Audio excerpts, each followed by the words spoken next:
Guys. അപ്പോൾ ഇന്ന് നമ്മൾ ട്രക്കിങ്ങിന് പോവുകയാണ്. മൂന്നാർ ദേവികുളത്താണ് ഇപ്പോൾ സ്റ്റേ.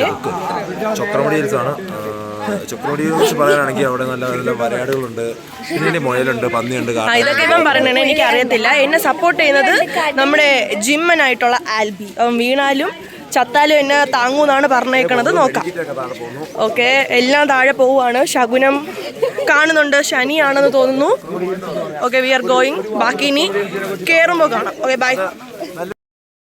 മൂന്നാറിലെ ദേവികുളത്തെ പട്ടിക്കുട്ടികളെ കാണിച്ചു തരാം. ഇതെന്ത് രീതിയാണ്? ഇതാണ് ദേവികുളത്തെ പട്ടിക്കുട്ടികൾ. ഓരോ കോട്ട് വെച്ചെടുക്കുന്നുണ്ട്. എൻ്റെ നീലക്കോട്ടാണ്, എൻ്റെ മഞ്ഞക്കോട്ടാണ്. മഴ പെയ്യാൻ സാധ്യത ഉള്ളത് കൊണ്ട് നമ്മൾ പ്രിക്കോഷൻസ് എടുക്കണം. ട്രക്കിംഗ് സ്റ്റാർട്ട് ചെയ്തു. എല്ലാവരും ക്യൂ ആയിട്ട് നിൽക്കുകയാണ്. ട്രക്കിംഗ് ഗൈസ് കയറാൻ തുടങ്ങി. വയ്യ, 2 സ്റ്റെപ്പ് വെച്ചപ്പോഴേ വയ്യ. അയ്യോ വയ്യ. ഇതാര്യാണ്? ആര്യം എടുത്തു, നമ്മളും എടുത്തു. പക്ഷേ പിടിക്കും നമ്മൾ അങ്ങനെ. പക്ഷേ എത്തും, ലാസ്റ്റ് വരെ എത്തും എന്ന് തോന്നുന്നു.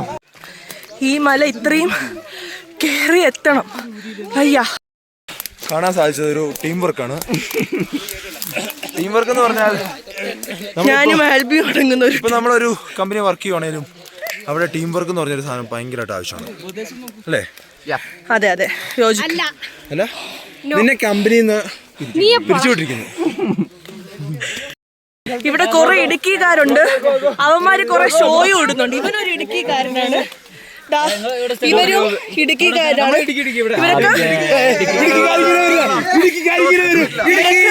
ഇവരൊക്കെ ഓരോ ഓട്ടം കൊണ്ട് കയറിയെത്തി.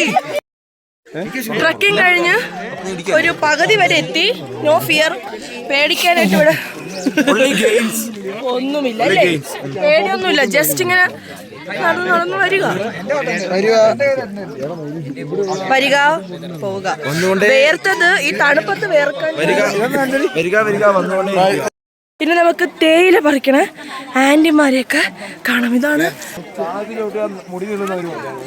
ഇവരൊക്കെയാണ് തേയില പറിക്കണത്. ഇതാണ് ഒരു ആന്റി. ഇവരൊക്കെയാണ് ബാക്കിയുള്ളവർ. ഇവരൊക്കെയാണ് ബാക്കിയുള്ളവർ. Okay, by.